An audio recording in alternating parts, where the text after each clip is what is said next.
Ich komme.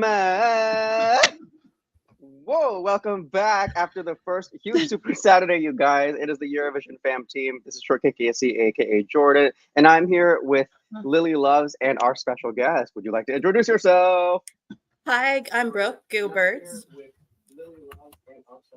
Yeah.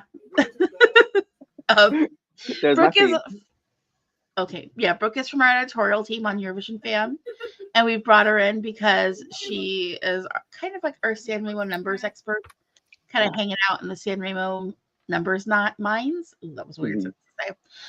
So we'll be talking about Sanremo later because next week is Sanremo.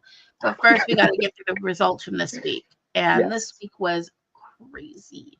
But much better kind of crazy than last week was. Like, okay. Before we get into those results, though, don't forget to hit like on the video. Gotta boost us in the algorithm. And yeah, so we'll start off with site articles from this week, which Brooke, you pinned. Yeah, I do. So there's a UMK article that's so just a quick recap there. We'll do a winter recap coming up soon, but I've also got a bunch of Sanremo content that will be coming in today, tomorrow, Tuesday, and throughout the week. So one of the things I want you all to look out for, I've got an interview with Bosnia from Sanremo Giovanni that will be live on YouTube either later today or tomorrow. So I'm really excited about that. Bosnia had one of my favorite songs from the competition. I think he's an outstanding artist. He's a Eurovision fan, so spoiler alert there. So let's show him some love, spread that around. Hopefully we'll continue to see him in this circle in future years, perhaps.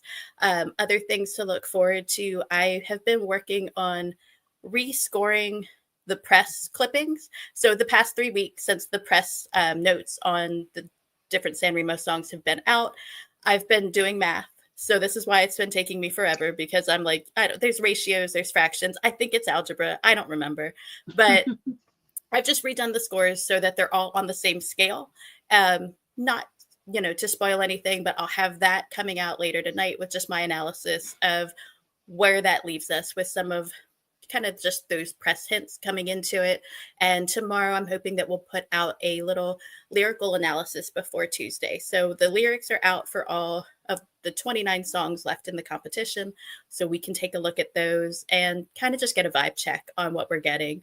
Again, spoiler alert, my big takeaway is that it really does seem lyrical content wise. Let's hold off. Okay, I'm sorry. We're gonna say more Sanremo talk for later. But yeah, we'll hold off on that because don't worry, I'm ready. But thank you for being the most scrutinous writer on Sanremo we've ever had, and also getting the first Sanremo interview from Italy that we've ever had at Eurovision fam. So that is just glorious. Hey, happy to be of service. It's just everything that I want to do with my time anyway. So at least now I'm not just like telling my dog about it. I can talk to you guys and hopefully there will be something that is interesting to anyone else too. Oh yeah, no, we love it. Totally. So yeah, that's kind of what happened on the site this week and what's coming up on the site next week as well. So I think we're gonna go ahead and head into just talking about semi-final results. Yeah, we got the songs from Denmark. You guys are gonna have to wait to hear about those for me until later because I choose happiness. After the week we had, I think I deserve some more happiness. I'm gonna continue to live in that space. I have plenty to say about Denmark right now, but yeah, let's save it. I have nothing to say about Denmark right now. In fact, I have one thing to say about Denmark right now, and that is going into some results from Latvia. But hey, we'll talk about that later. We had Melfest, the second heat this week. Advancing, we had Erik Segerstedt with Show Me What Love Is, and Clara Hammerstorm is going on and on and on. And her on and on and on made it to the final. Then we have Khalifa Wasaluta, Salut. Yeah, Salut sounds right. Who will be going to the second chance round. So what are our thoughts about what happened yesterday in Sweden? Melfest heat. I mean, I here's the thing. I'm never, you know what my favorite song was last week? It was that Schlager Waterloo We Have It at Home song. Don Juan. I love that crap. I love some like dated Schlager. It's one of my favorite things in the world. And so I'm like, this was for me. And I think it's not going to do anything. I hope it goes like the second chance round. It didn't. If Argen Varda does not at least get a second chance this year, I will cry. I will throw up. I will cry. I will be seething because I love my Swedish daddies. But yeah, like I know I'm not the target audience for Melodifestivalen at this point, but I did enjoy me that little bit of Schlagerfest. I'm looking in the chat. It looks like Clara needs to win that heat. I feel like Clara was the one that people were rooting for out and about in the world. And I will say On and On is a decent pop song. It's just very Melfest. Georgia Papadopoulos, Clara was great. But I am kind of in the same boat as Hef, who once again says, Melfest, another email result for me again. This could have been an email. Why did we spend an hour and a half? But yeah. Moving on from Melodifestivalen, we had Song of Captain's first semi, and the results from that are Stubby Jack, August, and Vabe going on. I think Vabe is probably the ones who are the ones to watch this year. I feel like they're the ones who are going to win. And I did actually do some reading up on Song of the Captain, and they are making changes from how they've done it previously. They got rid of the super final. Now. Yeah. I think I know why they got rid of the super final, because of what happened last year. But at least someone was like, oh, let's get rid of the super final crap. It doesn't do good things. Yeah. K-pop 24/7 says Iceland this year is bad. I feel sorry for them, kind of. I don't. This is the fall off. This is what's going to happen. Iceland is such a small music scene. Everyone in that music scene knows each other.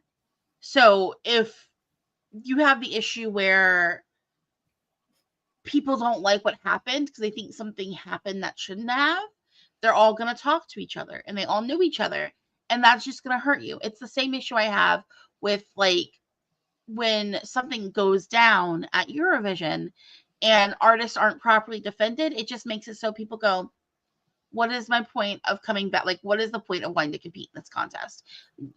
The broadcaster's not going to back me up, and it's going to make problems. It's like, last year, I'll say this, that Dutch broadcaster, they stood by Joost, smart move, because it was the right move to make there. But compare it to years before where they just threw the act under the bus. Like, you know what I mean? It's one of those situations. You've got to stand by your artist, and standing by your artist is going to make artists want to continue to work with you. And that kind of, I mean, just with Song of the Captain last year with those results and looking at the numbers, something seemed off, and it doesn't surprise me that people wouldn't really want to sign up for it. But yeah. And there were some people who were unhappy, even though they got the result they wanted. But yeah, that's just super finals. They run a ridiculous offhand risk every time. Go Tiffany would slay this year. K-pop 24/7 says Tiffany stayed. I'm sorry, Tiffany didn't go. You know what? I miss Tiffany. She was fun. Go Tiffany. All right. Played last year. Like played last year. It kills me how much they had so many options, and they took the one DOA option that they had. It makes like they took the one that sounds like you're in Henderson, Nevada. Like Nevada. That's where I'm immediately taken when I hear Scared of Heights. It's just like, wow, I'm at the opener for a residency for Shania Twain. I am off the strip, way off the strip. Like I'm approaching Vegas Chinatown area. So fun fact about Henderson County, Nevada. This is one of these like little backside things that you only learn if you work in the industry. And by industry, I mean the home security industry. You cannot have a security system in that county for your house because the police will not respond to a break-in. You have to call the police yourself to get a break-in for them to go out to your home. You can get a private security company to go out to your house if there's a chance of a break-in, but the private security company is going to charge you $300. So I used to work for a company, and we purposely did not service Henderson, Nevada. Interesting. We had it was the only place in the continental, like in the continuous US we did not service was Henderson. And yeah, that was the reason why. Because like one time, like I tried to call their police department to get information for something, and they just kept putting me on hold. It was a whole mess. Like I was literally on the phone with them for 3 hours and got nowhere. Yeah, like it's not nice. But hey, I'm putting that in my back pocket in case I ever go on Jeopardy. there you go. What county in Nevada can you not have a security system in? And you know the answer. That's why you guys tune into the Eurovision Fam Stream. We will give you the tidbits on American counties, okay? We will tell you all about American counties. It's a good But time. Henderson is a special case. Thank you. Thank you for letting us know for safety reasons. I'm sorry, this made me laugh, but I'll come back to that comment later. Just on the comment section. I'm gonna skip Latvia for now, just because it was the last semi, and we're gonna be talking about why did I say Latvia? Lithuania. I'm gonna skip Lithuania for now because it was the last heat, and we're gonna be talking about them later on. So let's get into some results. So Friday we got Eurosong from Ireland, and EMMY won with the song Laika Party. And did anyone else not realize until like way too late that was EMMY from the Witchwoods? I realized it the second I saw her face. I will never forget that face because Witchwoods had such a specific impact on me. I immediately clocked it. Once I heard her speaking voice, I was like, "Oh, it's this EMMY." Yeah. Because how many Norwegian women named EMMY are there that sound like they're from the Elfwoods? Like I don't understand. Like, but I was like, "Oh, okay." Like once I heard her, I was like, "Oh, I know who this is." Yeah, it sounds like she's going to drop you potions. Yeah, Laika Party is a bop, but it also has that piece where I don't feel good about it because last year's results, I just feel like with what we got in Eurosong, it invigorated Irish songwriters and Irish performers to send something to Eurosong. And then they take away the one song that's a Norwegian artist that's 3 out of 4 songwriters are Norwegian. There's one Irish person on the songwriting team. It's Norwegian production. It sounds like it should be winning MGP. And instead, ignoring that homegrown talent that's right there. And like, what do we go back to next year? Is there going to be that energy that they brought this year again? Or is it going to be like, oh, never mind? So that kills me that was the call that got made. Yeah. I don't understand. I'm like, it's fine. It's a fun song. Good, whatever. The dog didn't die in her universe. So I guess it's part of the Marvel Cinematic Universe in that situation. Am I the one who finds it kind of just mildly tasteless? No, I find it incredible. It's mildly tasteless. It hits me like Quentin Tarantino's, what was it, Once Upon a Time in Hollywood? I hated that movie. I hated the thought of it. Like, oh, okay, so Sharon Tate doesn't die, and that's your whole movie is just a revenge fantasy, and that's the whole point. I hate it. Like, that's a real person. That's a real story. Like, I don't want to sing about a dead dog. And I can't stop bopping my head along to Laika Party. And it makes me mad because then I'm the meme of that kid who's dancing and crying and dancing some more and crying. And I'm like, I don't want to be this person. But this is what you've done to me. I think for me, it's because in like the Marvel universe, Laika's not dead. She's got psychic powers and hangs out in outer space with the Collector and is a part of the Guardians of the Galaxy universe. It's in that same vein for me. So like, I don't know. Cause it's like, I'm kind of like, this is kind of tasteless. It's sad, but like, we can now make edits to, Guardians of the Galaxy 3 and we'll have a song to use for it. Mm-hmm. Bowling alleys all over Honolulu, Hawaii are going to be jamming to Laika Party. That's what I'm saying right now. Why bowling alley? We will get into bowling alley music when we get to Malta, but I'm going to save that conversation. Laika Party, it's not a bad dance jam. Acoustically, it's fine. You guys are right. Acoustically, it's fine. But lyrically, it's just like, wow, we could have gone for any subtlety. We could have. And then it's just so literal, and it bothers me. Aji, I thought, had a gorgeous song that I hate that he came last this time. That sucked to me. you guys know that Niall had my favorite song of the national final season. I am over the moon for that song. I love that he got the public result that he did get. I can't believe the juries drove me nuts. That was insane to see those scores. And I understand there's a polish on Samantha Mumba. And I do feel like with these international juries, you get these internecine, like, these are industry folks, and you're always going to have that advantage with an industry artist over an indie artist, with sometimes when it's just like professional juries, because like, you know, Niall can't do anything for them, but Samantha Mumba, maybe she's going to come to Croatia one day, or, you know, whatever that thought is. And I hear that, but like, she's polished. It was fine. But that song was a jumble. That song was like, you know, 15 toddlers wearing a trench coat and just like a whole bunch of little thoughts that did not go together. It felt very like, oh, this is an album cut, and I guess I'll give this to you. Like, exactly. It did not feel like a single. It felt like, oh, well, you know, we'll have this as an album. Lorendi says Aji legit disrespected. Yeah, no, 100%.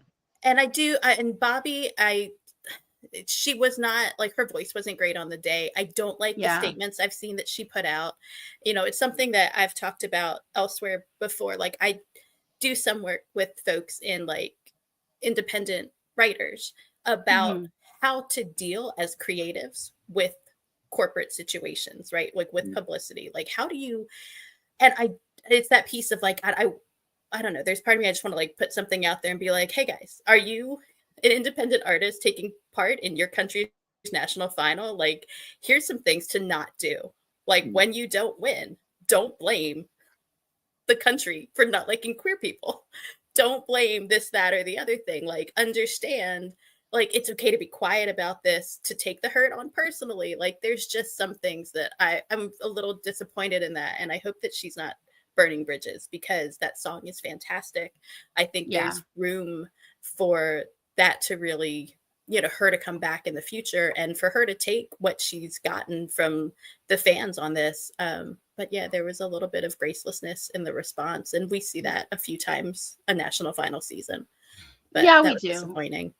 We do, unfortunately. It's like one of those things where it's like, I don't want to tell people how to feel, but I want to tell people, let's act a little different. Let's have some, like, you know, PR training. Let's have, like, you can be upset, but don't be upset publicly, I think, is where I'm coming from, because it just, it does leave a bad taste in, like, industry people's mouths. And it's like, I understand, burn the industry down. It sucks, but like, you kind of have to work with these people maybe eventually in the future again. So yeah. And as far as I'm concerned, it's still the best, like, it, for me, was the best song of the, you know, Bobby had the best song for me personally. And it's probably one I've listened to the most, competing, like, of the competing entries.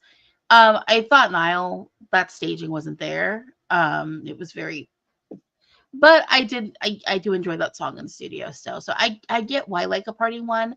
I just feel like Laika Party winning is gonna put Ireland in a bad position for next year.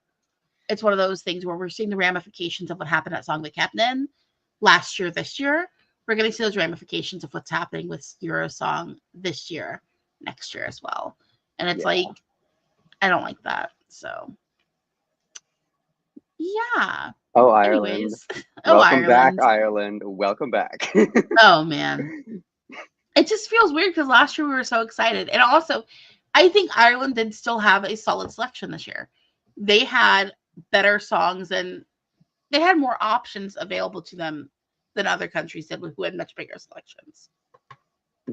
Okay. I'm used to Ireland ducking and dodging their best options, though. That's just something that I'm personally used to. It's Ireland. Yeah, it's but Ireland. I mean, save Bambi, because that was an exceptional moment for the country and for Eurovision. So it's so funny because with Bambi last year, it was very much Ireland. You need to change. This is what we're doing. The jury was the same boat. You need to fix yourself, Ireland. We're going to take a risk and do this. And then the jury's turned out to be super safe this year. It doesn't make sense to me. But hey, you seem to be able to recognize yourselves last year. And this year you're like, nah. We don't see the issue here. What are you talking about?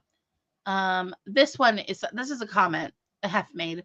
I think the panelists that said Eurovision outgrew Irish traditional music is so wrong. BTW. I agree with that statement. Yeah, that's not the perspective. I don't think that's not correct. It's not the correct analysis. I think like I want to hear that sound, but maybe like do it in a little more modern way. You know, make sure we're not being stale, because I did think that was what was her name? Or the name of the song was Fire, right? Yeah, Rialto with Fire. I do think it's a beautiful, beautiful song, but yeah. The takeaway, oh my gosh. The takeaway they had was the wrong one. I don't know why, but I have like a hair in my mouth. I think that might be part of the issue. I feel like part of the issue is that their takeaway is absolutely wrong too. Yeah, because then they're going to be reserved against sending it. They talked about how much Like a Party was like, this is a Eurovision out of the box ready song, and we're like, that's what the problem is. Like, do you not see that that's the problem? Like, it's that's what we rail about in most national finals. It's like, I don't want to set like the song written for Eurovision when you've just got something that's really culturally specific and great and identifiable, and we're going with the out of the box Eurovision song. Like, this is where past results were. Last year you did the thing that was not just clean cut Eurovision, that was like, this is what's happening in Irish music right now, and that was a really exciting result, and I don't think you can expect that this year.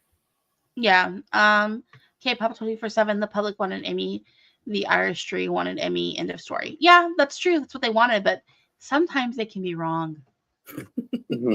Ireland's been wrong before. I've disagreed with the Irish public more often than I've agreed with the Irish public personally. Yeah. So that's Ireland. Okay. So yeah, best of luck, of course. Honestly, Like a Party. So I still feel like a Party has more potential than like anything competing at MGP. So agreed. We'll get to that. Song, if that song was rejected from MGP,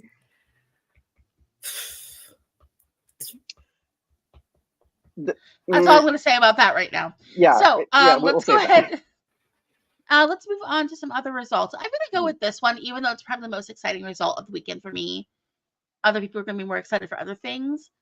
Ukraine. Yes. Okay. Ziferblat won with Bird of Prey. Fantastic, wonderful, perfect. No notes. I'm so happy. And I see people upset. I'm like, what are you talking about? Because this could win. Like, I'm like, this is really good. It's really innovative and different, and it's like fresh and like still not too fresh, and it's doing things musically we haven't really heard at Eurovision. What do you think, Brooke? You've been quiet so far at this one. It went to my top 5, so it's up there on my scoreboard. I'm excited for it. That was definitely, I didn't have a strong favorite going into yesterday. I was also like so overwhelmed by everything that was happening that I didn't, as long as the show went, I still hadn't quite sussed out like what my top 3 were going to be like in order, but I wasn't unhappy. Like, that was up there for me.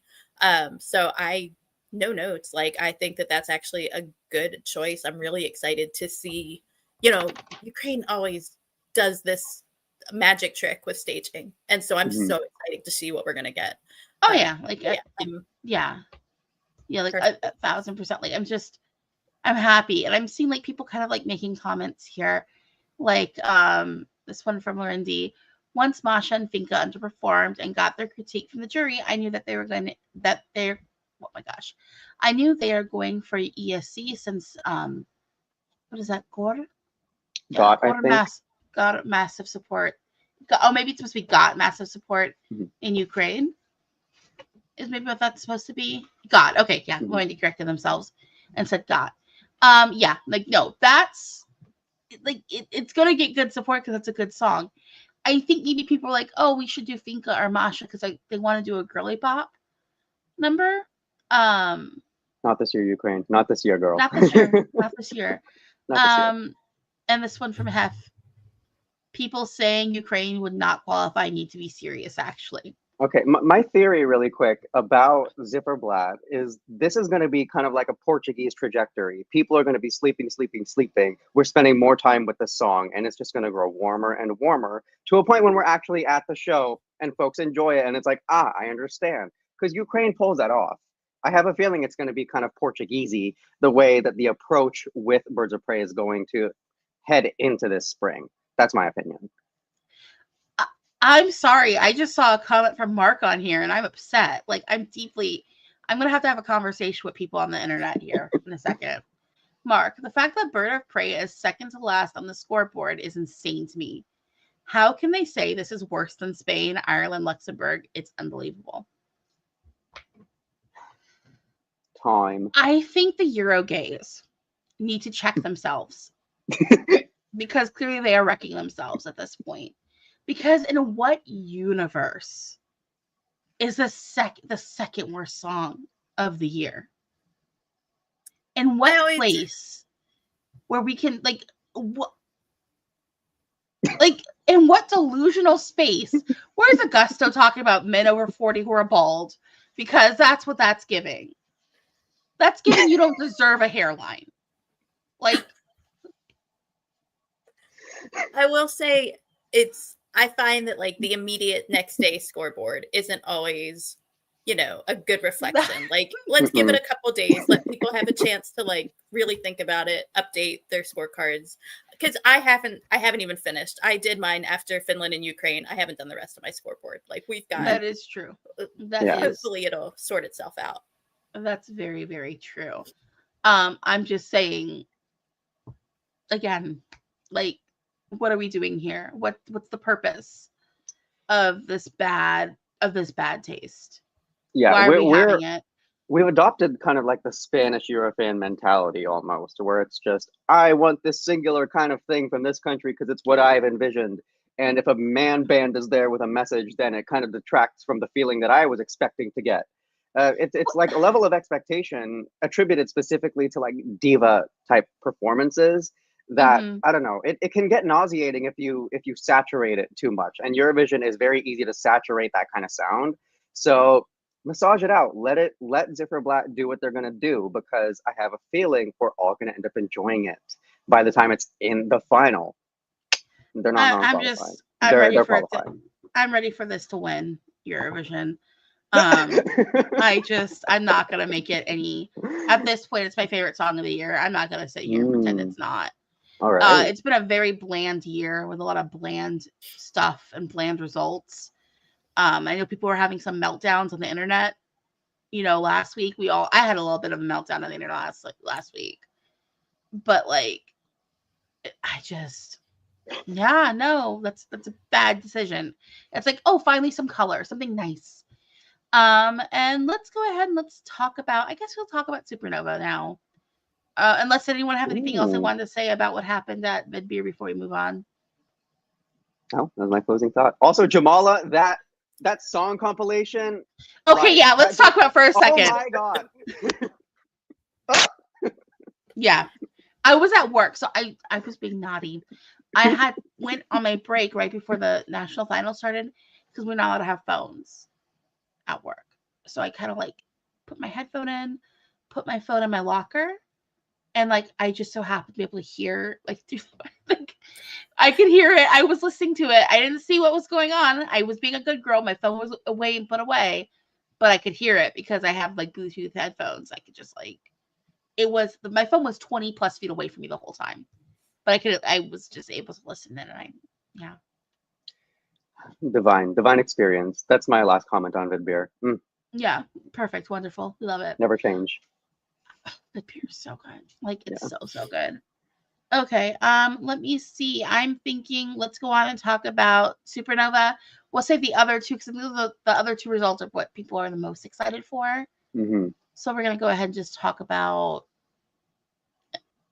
Supernova. So Tautemeitas won with their song Berman EMMY or Laimi. And it means a chant for happiness.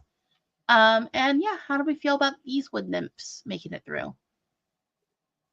Brooke, you can start.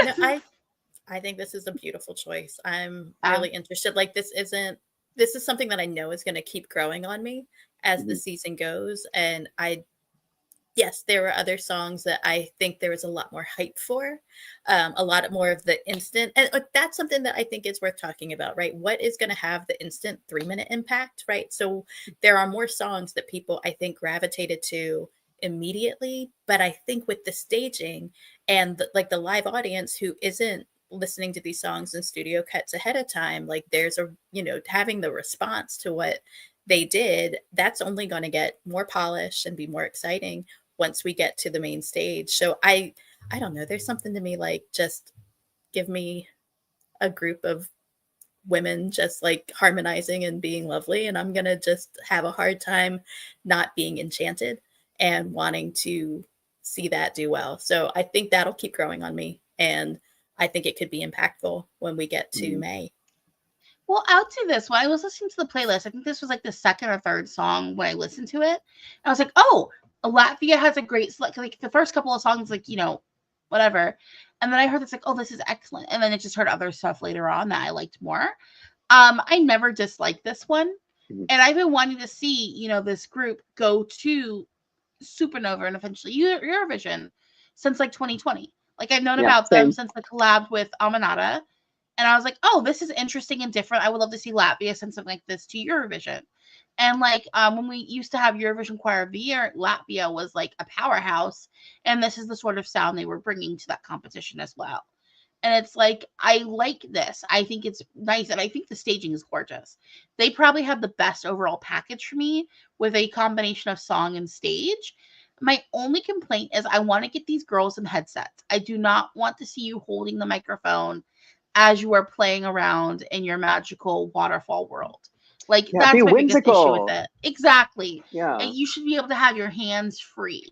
And, like, that's the only thing I want to see change, really, at this point. I'm sure they're going to bring different staging anyways. But, like, that's my biggest complaint right now is I don't want to see you holding the microphone in your hand. Put it down. I think this might be the only song of its kind we get in Eurovision this year. I don't think anyone is going to really go in a whimsical direction, weirdly enough. That's just kind of the sense that I get. But also, it's the very distinctly Latvian flavor, the complexity within the track, how lyrically it just kind of glows despite having not that many lyrics. I can't wait until we get to like the deep analyses of these songs, because I have so many thoughts and like different kinds of layers of ways that I feel like they could approach this for when we get to the Eurovision stage. But as of right now, like you guys said, I didn't dislike it. I did find favorites aside from this, but this has all kinds of power that I don't think Eurovision has tapped into in the sense that they're trying to this year. Yeah. Looking at comments, Mark says Latvia chose wisely. I think I like watching this performance more than I like listening to the studio track. And that's valid, because when you get to Eurovision, it's not just studio. My biggest example of this is I freaking hate Love Wave. I cannot stand studio Love Wave, but Love Wave live, I will defend. Like I can only consume that song live. Other than that, it's awful, and I don't want to hear it. I don't want it to be near me. I'm done with it. Yeah, I don't know how other people feel about that one. Diego Rodriguez says Tautemeitas was my fourth favorite studio cut, but they were my clear winner post-performance. My second overall for Eurovision. Okay, so I'm seeing lots of love for Latvia, I'm so happy for Latvia since years ago I wanted Tautemeitas to take part, and also finally Latvia chose something in their language. First time since 2024. Wait, what? The last time was 2024. 2004, I believe it was. Okay, yeah. I was like, that doesn't sound right. Sorry, I'm like, did Latvia send a song in Latvia last year? And then I was confused. And then I was like, oh, no, that makes sense. No, I understand now. It's killing. Yeah, I'm not quite sure if that was Latvian. I think that sounded like English. I could be wrong, though. It could have been like, I don't know, Friesland. Or Friesish, whatever you call it. I can't remember. Frisian, thank you. Friesland is the place. Yeah, sorry. Yeah, no. So yeah, I think that we got good choices. Anything else we want to say about about Latvia before we continue? Sadzeo robbed. What the hell? Robbed. What the hell? To be fair, I'm happy with the result we got, but I would have liked to see them higher up on that scoreboard. Yeah. Mm-hmm. The water needed to be higher up on the scoreboard for The me water too. needed to be higher. Legal was my favorite heading into the contest, but it just felt so disjointed by the time we actually got there that I'm fine. I'm fine. Yeah, I'm fine Personally. too. Yeah. But like with the water and Sergio, both of those were such a vibe live. Mm-hmm. I get why they didn't win and do well, but also congratulations, Latvia. You did not Denmark yourselves. So I can continue to defend Supernova and support Supernova as an endeavor. So I was worried for a second there. Not gonna lie, don't do it again. But I'm okay with what we got right now. Mm-hmm. And also, absolutely no shade at all to Amelia, but I'm happy they didn't go for a radio hit. They almost did. They almost went for a radio hit, which would not have been bad. But Tautemeitas brings a specifically Latvian flavor, which people tune in for. That could be probably one of the most powerful things that they bring to Eurovision, depending on how they angle it.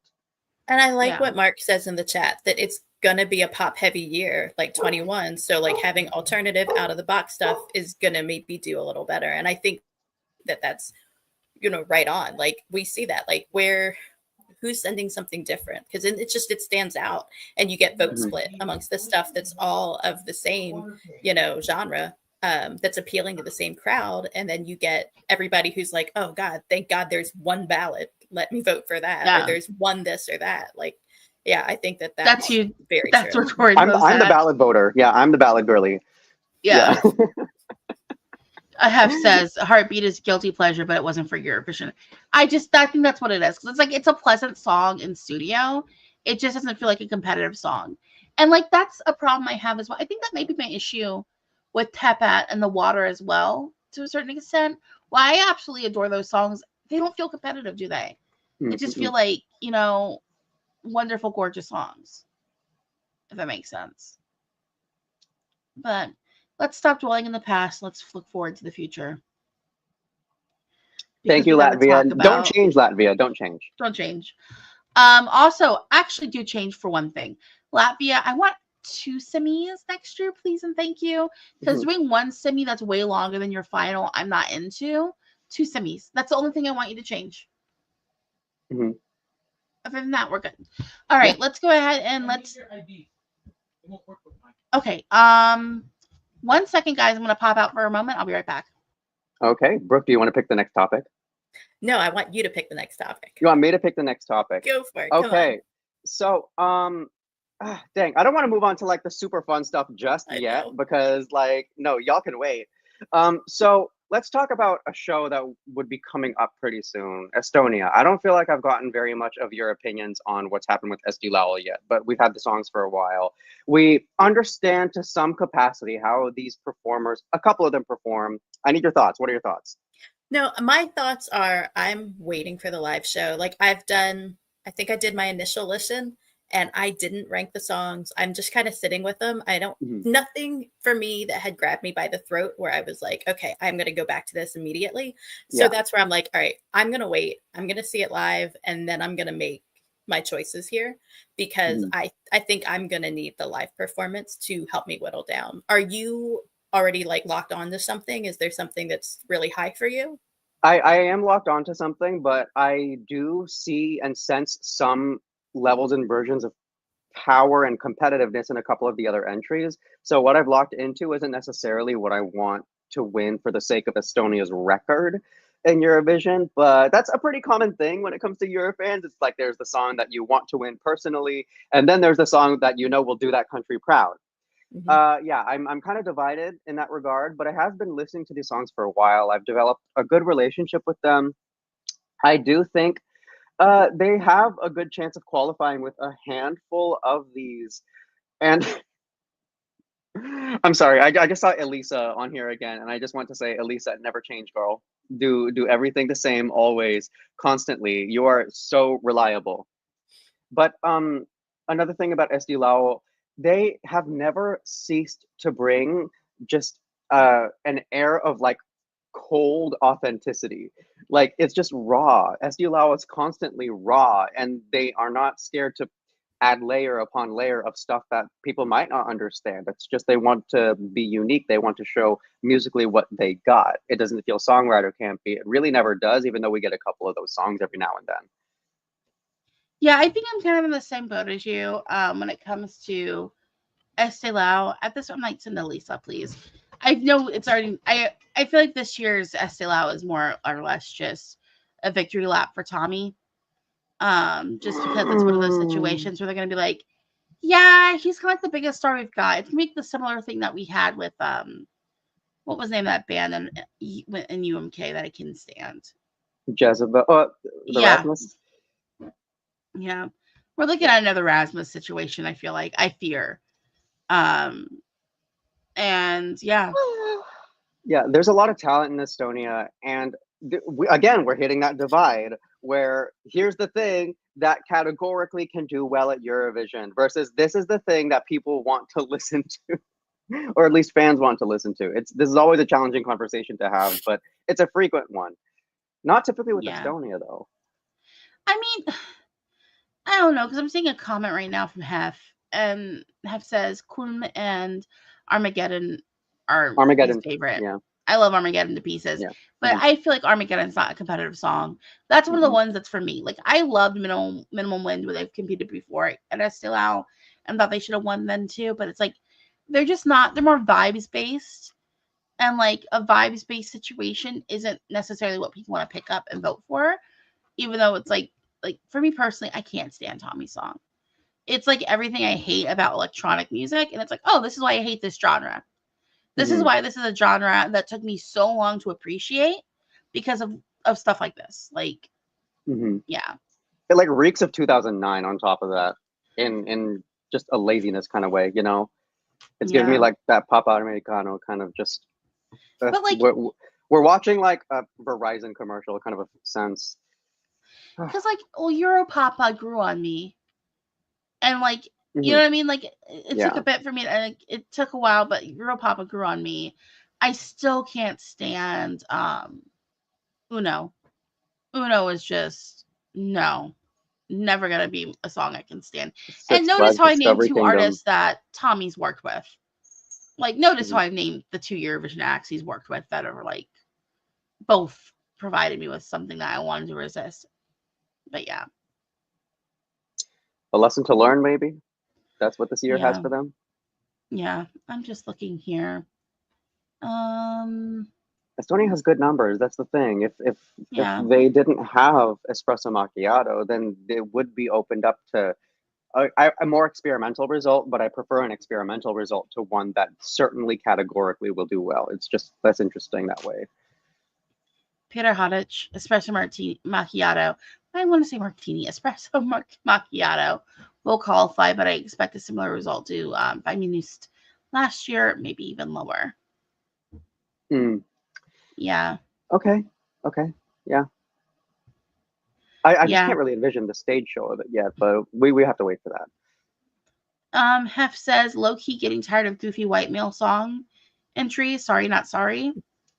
Have you been talking to, I don't see her today, but Arya Winning Son, and you need to have a convo because I know that she feels the same way very strongly. And then, I'm going to actually point out a comment from Mark as well, which says that's my issue with Tommy. Youth Cha-Cha and Baby Lasagna songs all felt they were doing interesting things with the genre. Tommy is doing nothing new. I agree with that. Like, those were all instants for me. Like, those were all first listens I responded to. And that was, I think that's kind of why I put the Estee Lauder playlist down. I was kind of like, oh, I see what's happening here, but this isn't exciting. Like, when I saw what was happening the first time I heard Rim Tim Tagidem last year, where I was just like, this was a backup. Are you kidding me? Yeah. You know, so it's that piece where I'm just like, okay. Like, I get it. I can see, I'm sure I'll have fun with it when it happens or if it happens, but I don't know. But so we kind of pivoted to that while you were gone, but I think we can get back to last two results. Oh, last two results. Yeah, let's go through those because I know people are excited. Yeah. I think I want to start off with MESC and Mariana Conti. because oh man, baby. if the BBC complain about this, I'm gonna beat the BBC up. Let's go. I enjoyed this. I think the staging was so funny.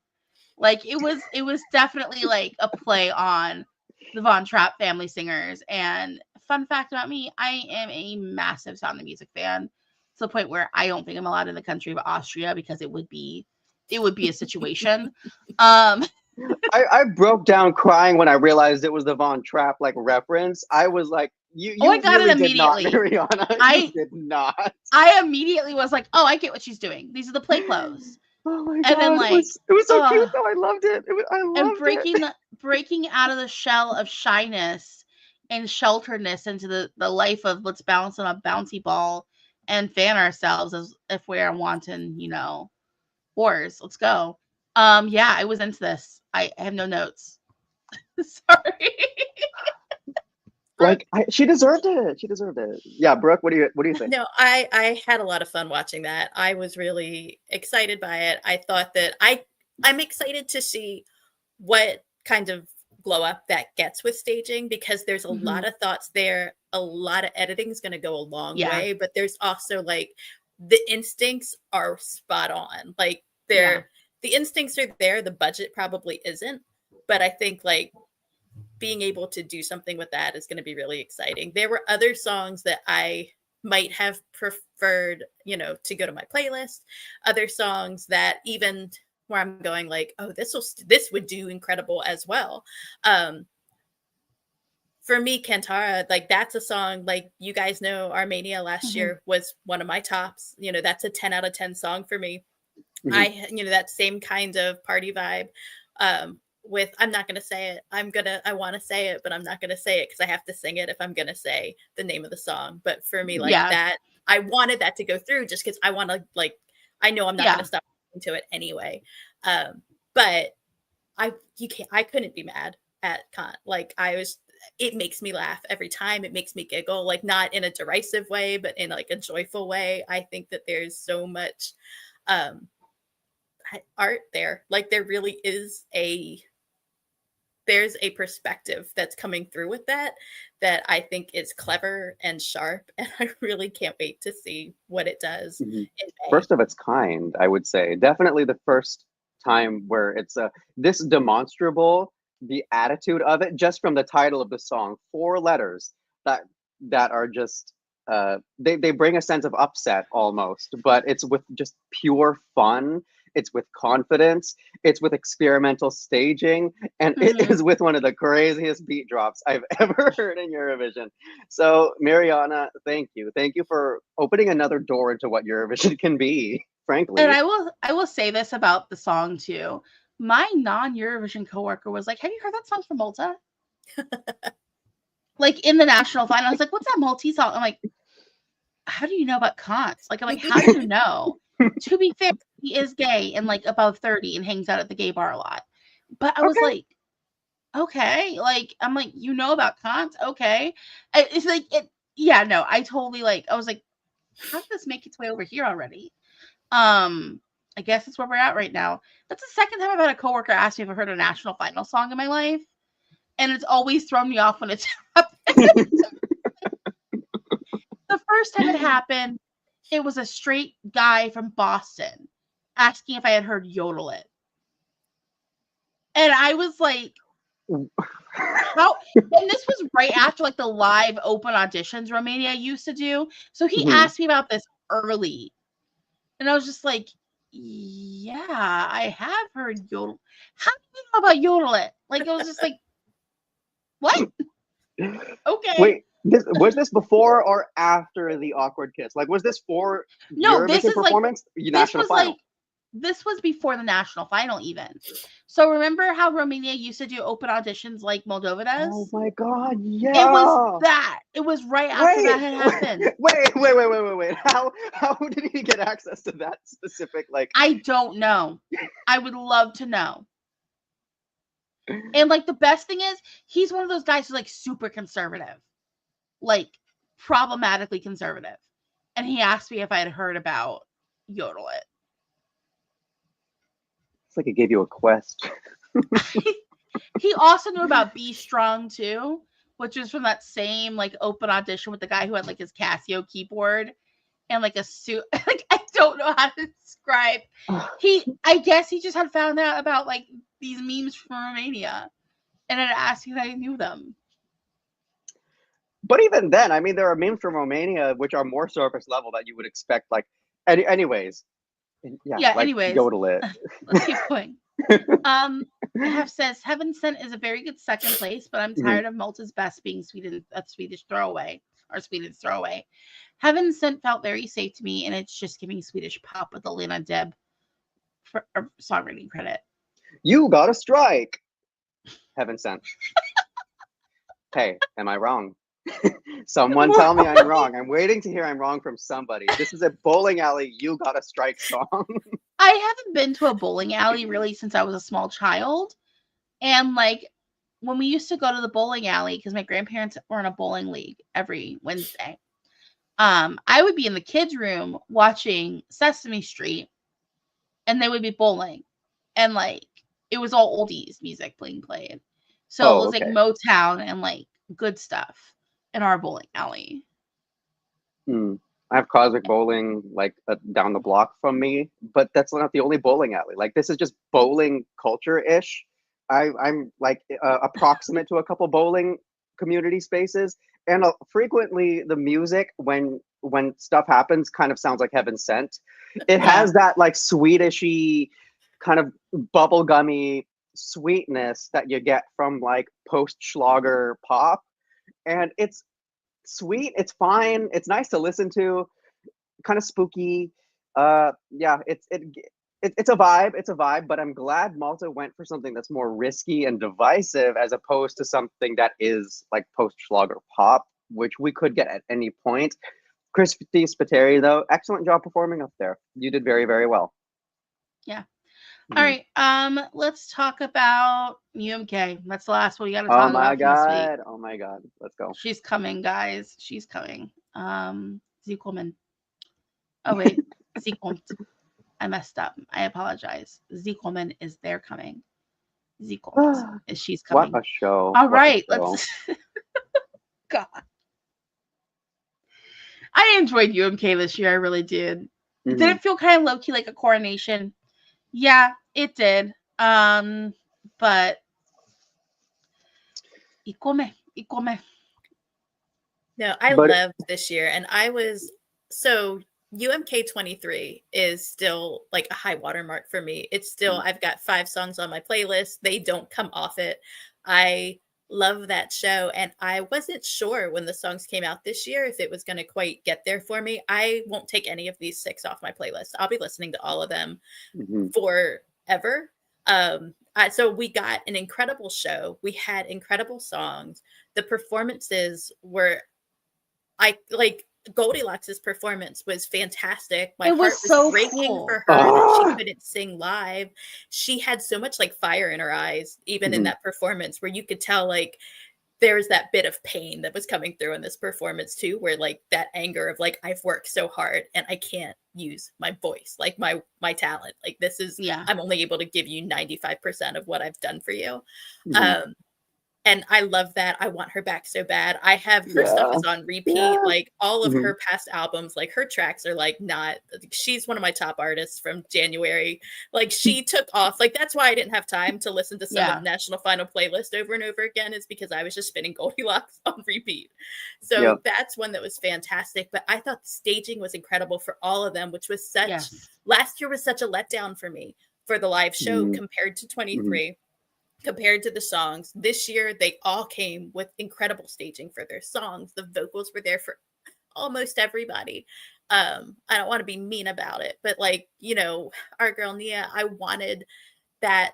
I understand that that was a big stage for her. I don't know if that was just nerves coming through. She didn't sound as good as I know she can sound.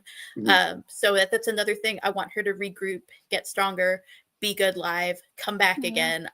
So many of these artists just did something incredible that like any one of those would have been my number 1 on my scoreboard, down to Kosti.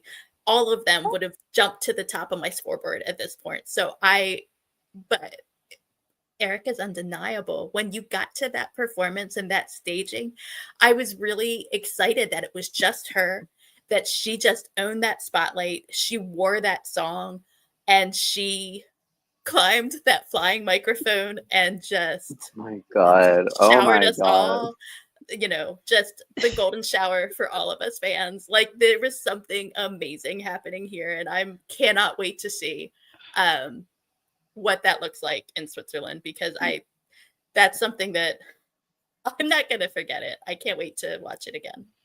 Yeah, Carell says, with Erika Vikman, I feel like a local Spaniard with Melody. I didn't know the song. In fact, I think it's one of the less I like from her, but she deserves all of the good in this world. All right, yeah. I mean, if we said these are the Eurovision songs, cut it off right now, these are the 12, she's winning without question. This is the most competitive entry so far in the lineup, I would say. I mean, you know me and my Delulu. I'm going to hang up my Delulu space because as far as I'm concerned, it's between her and Ukraine at this point. It's Ukraine and Finland at this point. It's Ukraine and Finland at this point. Do I think it's going to be a situation where Ukraine would be a dark horse? Ooh, do we get a repeat of 2012, not 2012, of 2017, where we had like everyone showed up and we're like, oh, it's a coronation for Belgium. Blanche has got this in the bag, and then we get like to the state. No, it's not going to be, because Erika's not going to be scared for her life on the stage. Never mind. I just like, she won't be in the danger zone. Yeah. Or like, is it, you know what I mean? Like, we were like, oh, that song is so good, and then we get the live and we're like, ooh, that might not qualify. But maybe it'll be like, it'll seem like it's a 2-horse race between like 2 songs, and then something shows up the week like of the contest, and we're all like, oh, maybe it's that one over there. Yeah. I agree with Brooke. Like, each of the songs had its merit, and each of them had a completely different angle that it took. I mean, within pop, but it had different attitudes, different messages, different tempos. Everything about each song was so categorically different that even if you took a ballad like Aina, for example, and brought it to Eurovision as the Finnish act, it would be respectable. It would be polished. It would be holistic. It just has. Each of those songs had several cards that they could play out of their back pocket that could have made them competitive, but Erika was the right choice. Just looking at them, Erika was the right choice, but every case was arguable. Yeah. I think that's one of the things I like the most about UMK is everyone got a chance to shine. And there was thought put into every piece of like every staging and everything. Like, this is what you get when you get like just, what was it, a 6-song national selection. Keep it tight. You have song diversity, and there's still some countries could take notes. Keep it simple, stupid. Give us one great show with 6 amazing songs, and I think that's what we got from Finland. And I'm thinking, like, I would love to see UMK continuing with this trajectory. So, yeah. And it's, all right. It's a fun show too. Like, it's one of the most fun shows to watch. All right. So they do such a good job, and like, they are ready. They want to host ESC, and like they've got the production values. Like, that team at YLE is not going to drop the ball. Like, they would give us something amazing, and it's just that piece of like, I don't see it. You know how I love my Sanremo. I don't see this being, RAI taking over and giving us a black hole of a sun. Like, I think, I don't know when Finland wins, and maybe it is this year, but they are going to give us one heck of a show at ESC when they do. And I'm all for it. They are ready.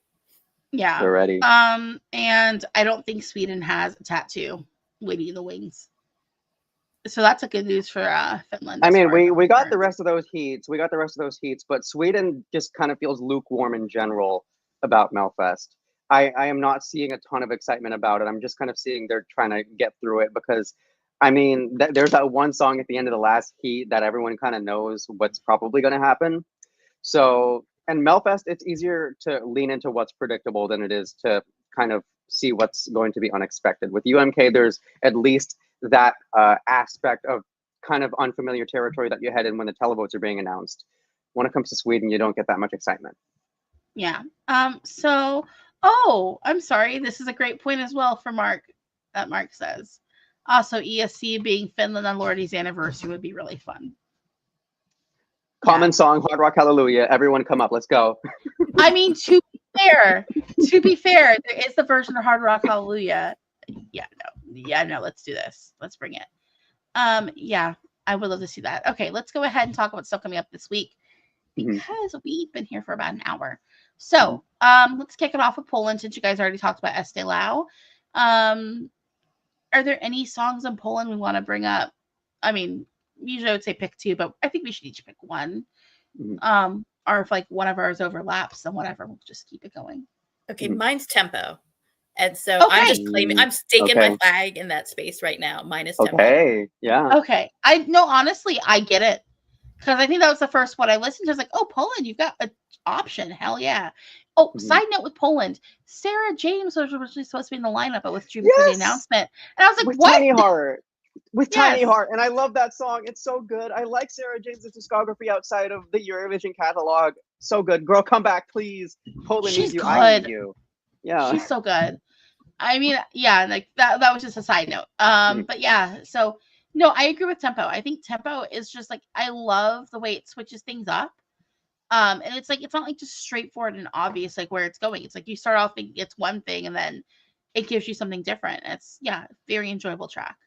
And I've been back on, like, they've pulled a Goldilocks on me where I've now, like, trust has taken over my playlist as well, where, like, I've just back catalog, I'm listening to everything, and I'm just like, this is amazing. Why have I not heard of you before now? So, yeah, that's one that at least I've won already, no matter what happens, because I've got something I'm going to listen to for the rest of my life. So that's great. Yeah, sorry. Can you see him back there? Kind of like... Hello, man. He's being bad. Sorry, I am just looking at other stuff. Oh, Jordan, did you want to pick your song or? My song is Lusterka by Swada and Mitos. Oh my gosh. I mean, like, I feel like I kind of approach it with the same way that I listen to tempo. For some reason, I kind of see a similarity between these songs in just kind of the attitude I feel toward them. But I highlight this one because it just has a versatility about it, where it's just this could be played at any time and it'll put you in like a really just kind of like upbeat mood. I'm not quite sure what the lyrics are, but it's just a simple radio hit that's pulled off very well. It does contrast with tempo and a lot of it's in the way that it's structured and the way that it's approached. But I do get a similar feeling when I'm listening between those songs. It's kind of odd, but yeah, Lusterka for me. Sorry about him interrupting. I guess when I have to be the one that goes ahead and says Gaia. Justinia. Blood. She's here for blood. Like, she was mad about last year. This is revenge. This is revenge for the situation last year because, I mean, to be fair, it does feel derivative of Witcher. Not gonna lie, but hey, it has the power, and I've seen her perform live at her current age, and she's got energy for days. Let's go. Like, just, yeah. Like, I'm looking forward to seeing what this national finals will look like. I can't say anything besides about Gaia other than like, yo, like the power, the mothering. Fantastic. It's like the studio sounds ready. The studio on its own sounded ready for Eurovision. Like, oh, okay. Like you're pissed, you're mad. But I mean, good for you. That's gonna be leveraged into how you perform it. Let's see you get there. Yeah. Peter Hadich says, honestly, I'm not worried about Poland's chances because they got rid of the jury, which is always crazy. Televoting will most likely pick Gaia or Lusterka, which I would be happy with both. Because I'm not going to lie, the 3 songs we all picked are my top 3. And oddly enough, in the same order. So Brooke, like, it was just like, oh, okay. This works out well for me. I'm going to just choose my favorite. But yeah, no, like, I'm happy with this. Jeff says, tempo or Gaia for me. I want to like Lusterka so much, but it just sounds too much like that TikTok song sound for me. Okay. Yeah. Yeah, I just, yeah. Mark says, I feel like Justinia's going to give us a show and probably take it. I think that, we'll see what happens. But yeah, I'm feeling like, I'm like, I'm not worried about Poland this year. I think Poland, again, it's kind of funny because like, who was ready to be checking for Poland at a national final this year? I wasn't. you know? I wasn't. I mean, and like I don't mean this with any disrespect, but especially following the tower, I didn't exactly expect this to be the angle immediately Yeah. afterwards in the next approximate year. It's interesting though, because I mean, we do get a pretty diverse catalog of songs. Okay, here's a question. I think this is evolving. This is about Justynia. If she nails every vocal, I would buy into Poland top 10 with a great draw. I think that's not out of the realm of possibility. As long as the staging doesn't go Polish, that's where I'm scared when we get to Eurovision, if we get some Polish staging. But she is an established act who's older, so she may be able to stand up for herself and say no. I mean, she definitely knows what's going to work with her artistically on stage. She's put on a big production like that before, not to go to Eurovision, but she knows how to talk about the things that go into the performance that make it work clearly. Because with Tritado Horo, that was a thorough, very well put together performance. But what I mean with Polish stagings, I'm talking about like the river with the weird effects on the screen, or the tower where they have this poor girl doing 1,000,001 things. Like, you can have a big over the top staging, but have it be cohesive and not like doing too much, you know? Yeah, sorry, I'm just looking at notes. I mean, they might do too much. Right. This sounds like it could do too much. Gaia? Okay, let's talk about Norway. Speaking of Denmark. No, sorry. So I swear, if Laika Party was rejected from Melodi Grand Prix, I need to have a conversation with the Norwegians. I really do. Norway, I don't think you even like try hard enough to be the next Sweden in that regard. You know, like there isn't enough. They're not even trying to be the next Sweden. That's too lofty a goal. They're trying to be the next Denmark, babe. Yeah, because there isn't enough of that like pathetic want to make money energy that Sweden possesses. It definitely has that more like I want to be artsy and different, but never pulls it off that Denmark has. Oh God, it's like the rich girl who thinks she's so unique at school, and you're just like, oh honey, no. Yeah, like she has the prettiest notebook with the prettiest notes, but all her notes are terrible and they don't teach you anything. No, that's kind of what I pick up. It's that reactionary from last year. And the thing is, they sent a great song last year that this is, it's the problem when we have these really, you know, just tight races and where everybody is almost just going like, I don't have to vote. Like I will vote for my like top songs regardless. I'll throw a couple votes their way. But last year, like there's just a piece of strategy where, you know, like there's movements or tides are shifting. And it's just like, you know what, this might be my third favorite song, but it's the most competitive song. And I'm going to have to vote for this. And you get these little bits of landslide between a couple of songs. And, you know, everybody who's a rock fan is putting it in, you know, behind Croatia because they see some momentum there. And then Norway winds up in the cold. But like, again, like not deservedly, that's one of my perfect songs from last year. That was a 10 out of 10 for me. Like they sent something great, but the reactionary knee jerk to be like, well, then we'll just send some, you know, known quantities. We'll send some historic acts. We'll send some, you know, old favorites. We'll just historic acts. It is like, it's just the wrong pivot to make, but it's knee jerk and it's, yeah, it's true. There were withdrawals.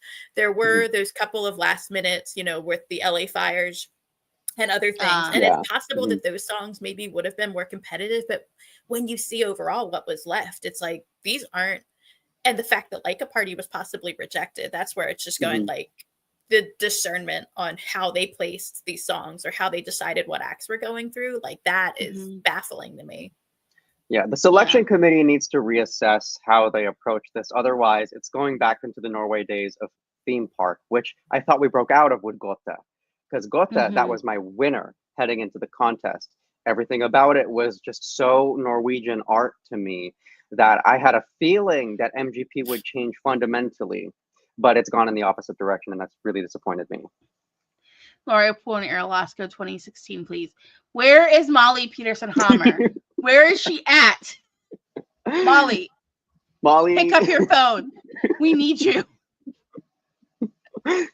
Molly, please get off your yacht and like come help these cold countries. Like they need assistance. But yeah, Desperate and lonely. you guys keep an eye out for the site because regarding Norway, I'm gonna have an How It All Works coming out this week. But if you have any opinions on the Norwegian songs, let us know. I'm not solid on my opinions on Norwegian songs, and I don't really think I have a standout winner personally. You know what? Yes, 1,000%. This is my theory about the Norwegians. Norway is best when they go dark. 1,000% agree. This is it. When Norway is dark, that's when they are the best. Why do they go Danish? Someone take their meds away. Someone take their meds away really quick. I hate to say it, but maybe Norway doesn't deserve antidepressants. Like, it's like raw dog life, girl. Come on.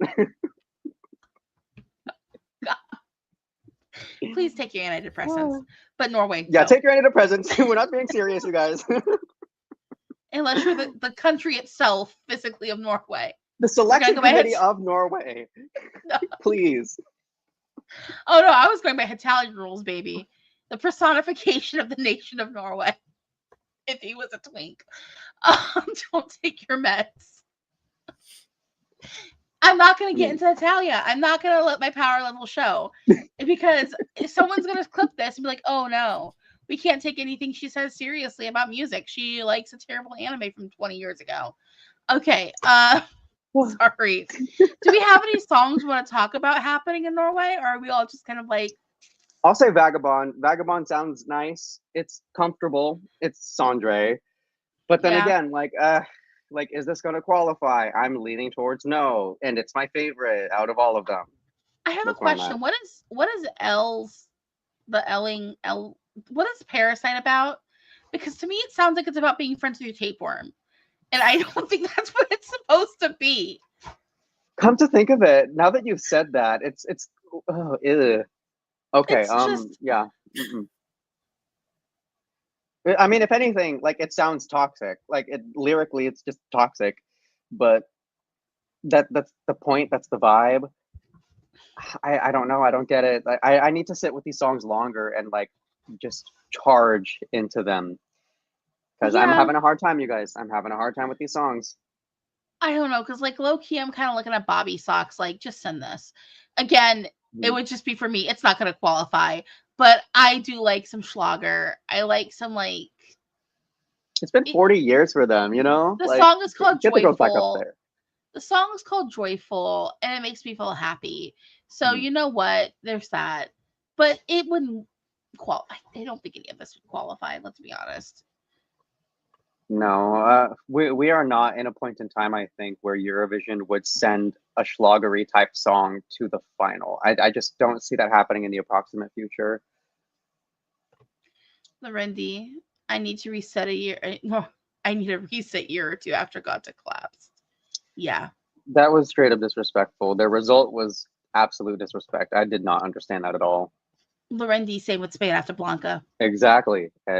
Same effect. Give them a couple of years to reset. I'll check for you later, Norway.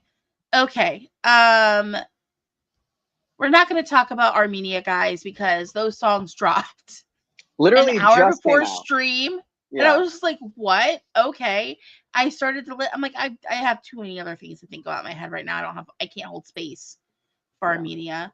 So I guess we'll talk about Latvia, and then we'll go ahead and round back over to Sanremo. So Lithuania, Latvia. Oh my! Why did I say Latvia? Oh my god! This is the third. No. That's like the second time they have done that. That's okay. Sisters, not twins. Sisters, not twins. Just like my eyebrows. Yeah. Okay, so Lithuania. We have the final lineup from them. I don't know. What songs are we feeling in Lithuania? Out of Heat 5? Song too? Out of Heat 5 or in and the whole thing. All of them competing in the final.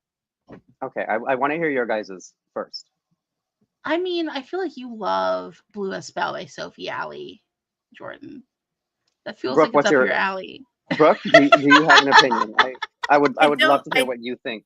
Nope, I am not dialed in right now. Like they gave me too much, and I have not sorted through like to what was it 45 songs at the start, and I was I Very can't colorless. discern. I can't discern this anymore. I'm giving up.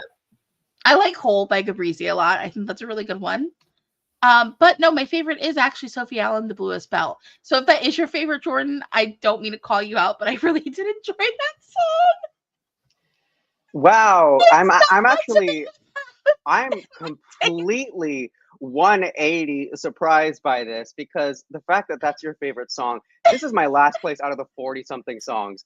Really? I resent that song so deeply. No disrespect to the artist, no disrespect to what she's trying to do, but that song is just so egregiously like ukulele ABG to me. Like it gives me cringe in ways that are only familiar to me. And that is, it's just a weird relationship that I have with that genre of music. And lyrically, I find it like, I want to like hit something after I hear that song. It just brings me like a bestial rage that I don't fully understand. It's not a bad song. I'm not calling it a bad song. It just fills me with emotions that I'm not able to handle. It just, to me, And it feels very... No, It feels... like I can't. Okay, no. I'm going to defend it now. It's very teenage girl to me. It's like aggressively so teenage girl in a way I find endearing. Because I feel like people don't take teenage girls seriously enough. And I'm just like, this is giving like, I like Taylor Swift a lot, but not like that much. You know what I mean? It's more like, it's like I could see her be like, oh, I like writing Taylor Swift song. I like listening to Taylor Swift. I like listening to like Olivia Rodrigo. I like listening to Chappell Roan. I like listening to all these other people a lot. And like, I'm going to try to write my own song. And that's what I like about this. So it's very endearing in that way. It's twee, yes. But it just makes me be like, oh, to be a young girl again. That's why I like this. Okay. I'm not against that angle. Like, I like that angle most of the time. But the Bluest Bell, for some reason, it just... It makes me think of Texas. It makes me think of like... Texas? Bluebells. Oh, Bluebells. Oh, I didn't even... Did never even cross my mind. I just remember hearing the studio cut, because it was one of the first studios. Oh, now I want to listen to the Chicks. I am happy that she's getting support, though. I am happy to see that, like, she did get a lot of good love to come out of her heat, because it's artistically a very meritable song. I understand that. My favorite song in Lithuania is Isalduma by Petunia. Yes. Oh, good. baby, it is so good. I get that she's just standing there looking at that camera, then looking at that camera, but melodically, it's the most interesting, production-wise, performance-wise. It just has everything there for me. Yeah. I mean, honestly, I think that we have a tight little like national final from Lithuania this year. Mm-hmm. Do I need to make 5 heats with all these songs? No. Yes. Lithuania, let's edit. Let's do some editing, please, because so many of these do not need to be here. But I did think once we got to the final, everything that's in the final deserves to be there. Okay. Except for what Jordan feels about the Bluest Bell. And it does feel a little amateurish, but that's the charm of it. And yeah, like I'm going to defend that one. She seems really sweet. If she ended up winning, I would be more upset about having to hear the song than seeing her go up there, perform, and then be a part of the Eurovision journey. Because she really does seem like she wants this, and she seems like she'll pay it the respect that it deserves. So that part would be, I would be grateful for that.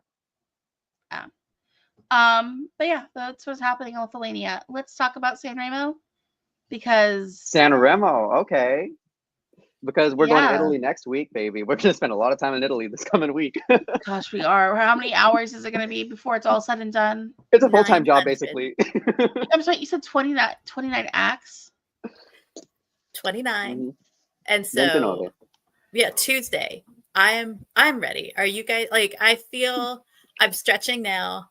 I'm getting my body ready for all of the sitting that I'm going to be doing from Tuesday through Thursday. I cannot wait. Have you guys are there artists that you're particularly looking forward to? Like, have you looked at the participants list? Are you hoping for anything? I know you have. Okay. Tell me what you're looking for. Tell me. I what mean, you're several excited acts, about. several of these acts we know put on a great performance. We know do Mhm. stellar and have amazing artistic catalogs. I'm not Mhm. arguing that for anybody. But Elodie, to answer your I question, can't wait to see her outfits. Oh, she's gonna Her be so outfits well are dressed. always a treat. baby. I mean, that's my immediate answer, but a lot of these cases are arguable. I'm Come on, looking. guys. I Yeah. already know. I'm looking forward to whatever Achille Lauro is gonna be wearing. I'm here for the fits. Mhm. Fidesz, Francesca Michelin, like The most fashionable national final, without a question of a doubt, every single time. I'm Every happy to single see the time. colors are back. Like Mhm. Noemi, Noemi, gosh. Georgia, the classic. yeah, Rose just Villain is back. Rose Villain's back. I'm so Mhm. looking forward to like the fits. Oh, it's Mhm. just oh gosh, I can't even tell you what I'm most excited for. Good. Like, I need to know. I have questions because you've been deep diving these numbers. Yeah. Who are I have. you the most excited hit me for? with who am I the most excited for? I am okay. Oh no, I'm going to talk so much, you guys. I apologize. So we've got a few different things. I'm going to, like I said, I've got an article coming where I've just kind of reconfigured the press numbers to make them make sense to me so that Mhm. they're all on the same 5-point scale and they average a little more cleanly. Spoiler alert, there's really not a change in the top 5. The order changes a little bit with the numbers, but the top 5 are the top 5. And that's Brunari Sass, that's Simone Cristici, that's Georgia, that's Achille Lauro, and that is, why am I skipping on one? Who is the other? Lucio Corsi. So those are the top 5, no matter how I shake out the press numbers. And that's really exciting to me. And I'd say like the last 4 years for sure, someone from the top 5 has been the ultimate winner. But then you get things from the numbers like Orama has been in the top 5 his last 3 times in the show. He's always ranked with the press 17, 18, 19. And he's done that again this year. So someone in our top 5 probably isn't going to be in that final top 5 because you can almost just like carve Orama's name with his fan base into that 5 slot. So we have that to consider. But I am very excited. Ollie's got a song that's coming in the top 10. I think there's a lot of momentum there and a fan base that can push that through and up into the top. Achille Lauro, all of the press clippings are so positive, and what the comparisons that his songs getting like lyrically and emotionally have me really hyped for what that song is going to bring. But I will tell you right now, Simone Cristici's lyrics, I cried reading like up into like the first bridge. I was in immediate tears. It's this emotional song and it's called When You Were Little, and it starts off and you're hearing it and you're like, oh, he's singing it's going to be about his relationship with a child, and then you realize it's the relationship with a parent, and it's that piece of now that you're regressing, your memory's gone, your body's not able to do what it did. Oh my Now God. you're little and I'm taking care of you. I'm carrying you when you're too tired to walk the next few steps. And I lost it. I sobbed. I kept thinking about it the day after I read it, and I would like in hysterics, I would just break down in tears. I posted that in my Instagram stories, and Simone Cristici had retweeted it into his stories or, replayed it into his. But then that has won a lyric award. And I do think it is, go read the lyrics. I'm reading them in translation. I'm just preparing you because when that song hits on Tuesday, I'm going to be in tears early. I can't with that. That's like one of those things it's that like, it's a beautiful sentiment. It is worded so gorgeously. Like it is the most beautiful poem in translation. And it really like, I miss my parents. I am far away from them. Every time I see them, they're a little bit smaller. There's a little, we're all going to cry. Oh my God. No. So I want to tell like that emotional connection to those words. I'm expecting that song. Oh my gosh. If it sounds anything like his music, and for me, his music reminds me a lot of like XPN stuff. And so I'm from Philly, go Birds. XPN is this independent radio station. It's kind of a college-y station. They play a lot of stuff you're not going to hear on regular radio. And his music fits in melodically into a lot of that. Same with Brunari Sass. So I do feel like voting wise, there could be some split from the person who's looking for that. Brunari Sass's song lyrically is about a child. It's about a walnut tree, and like is this I'm sorry. like piece of like a landmark that's, you know, kind of has to do with the relationship. And it's also a beautiful song. I relate more to the song about the aging parents. And so yeah, Simone Cristicci's lyrics took me out. I really couldn't even get up. See, I keep tearing up thinking about it. I can't even get too deep in the lyrics of the other songs, because that's almost like when you eat something so spicy and it's blown out your taste buds, or like you have that feeling where it's just like, where I'm like, I feel something so strong with these lyrics that everything else is kind of washing over me at this point. So that's one that I would say, I want you all prepared for that. Have your tissues ready. There's going to be a few songs, and there's a lot of punches that are going to, like for me, gut punches. Noemi's lyrics kind of have the same thing. And these are the ones Mahmoud and Blanco are co-writers on this. And there's that piece of making the decision to be in a relationship where you're not going to have children. And like, that is a, you know, just having that line in the song, and you get that that's a really personal place that she's coming from when you read things where she's talked about that topic and how that got woven to the song. So you've got a lot of people bringing very raw personal emotions into these lyrics. And so I'm really, I think there's so much for us to be excited about. I'm going to do a little deep dive intro into some of the lyrics for hopefully up by Tuesday, just so that we have that piece. But yeah, so we've got things that are just going to be fun.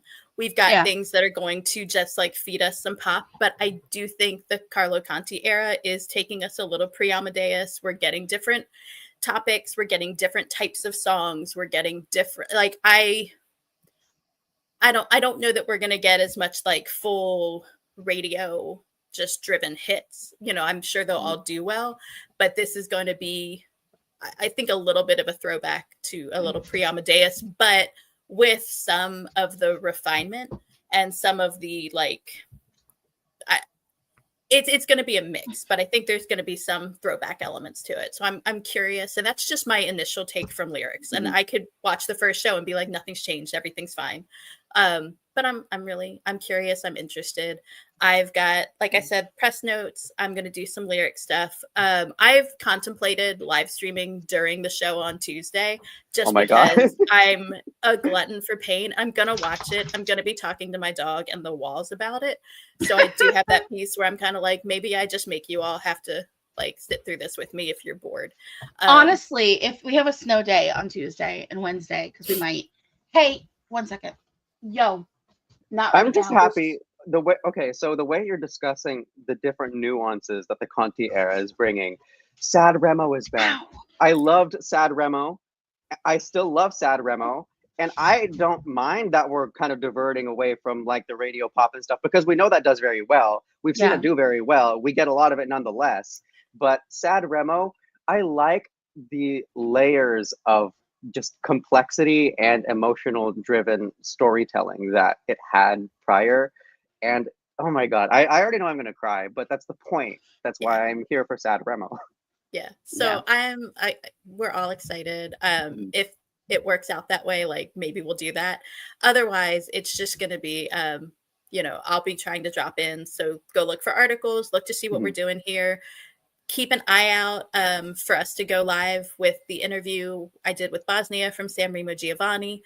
That was great for us to have, and just a really, that's an artist I'm excited about. I think that that's somebody who can really bring us some exciting music in the future. So if you didn't tune into Sanremo Giovanni, and I know a lot of people didn't since it's divorced from Sanremo this year, those were 24 great songs. And so those are great playlist songs.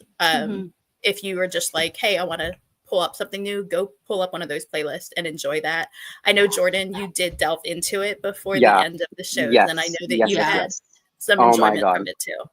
So yeah, it was an incredible selection of songs. I mean, the ballads were Sanremo quality, Eurovision quality, and I'm very critical. I'm very picky about the ballads that come out of Italy. I don't just accept every single one.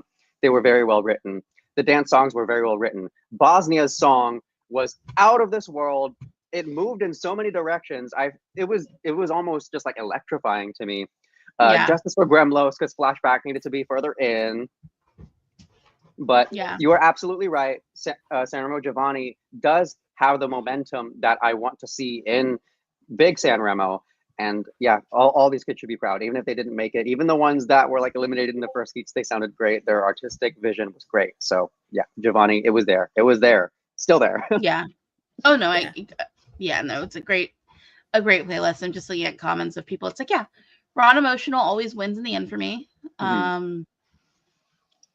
That's the reason why it's the biggest and the oldest inspiration for Eurovision when it comes to Sanremo. Yeah. Noemi is a gem.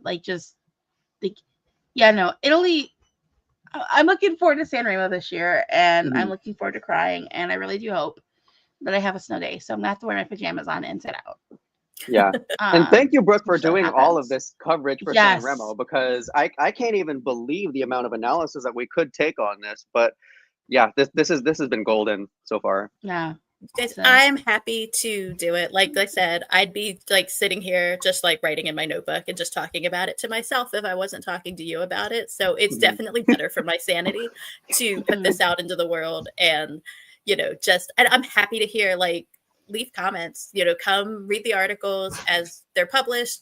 Let me know what you think. Let me know where I'm totally off base. Come redo my math. I'm going to try to upload the spreadsheets with my press clippings, so you'll see what I've got there. If I upload the whole spreadsheet and you can be like, no, look, there's a lot of rounding because we had to get into some a lot of places to where I was just like, fuck it, that's a 2.33. We're just going to roll with that now. So I just, but come take a look and enjoy Sanremo week with me, because I'm going to be crazy about it. Follow me on Blue Sky. I'll be saying insane things over there too. And so just come and enjoy. Yeah. And don't forget to follow Eurovision Fam on, YouTube, Twitter, Instagram, Threads. I'm going to get the Blue Sky password eventually. We're going to get that situation figured out. I promise. Yeah. If you enjoyed the stream, don't forget to hit like, because hey, leave some comments. We can have little chit chats down in the comment section. And don't forget to join us for next week when we have to talk about the results of Sanremo and all these other national finals we've been discussing. Lithuania, Norway, and Estonia selecting. Yes. And so it's another Super Saturday. And then I feel like it's a Super Saturday that's just down. as big. Yeah. I think things are starting to quiet down after next week. So we'll see what happens. Thank you all so much for joining us again, and bye. Bye, guys. Go Birds. Go Birds. Don't forget, go Birds.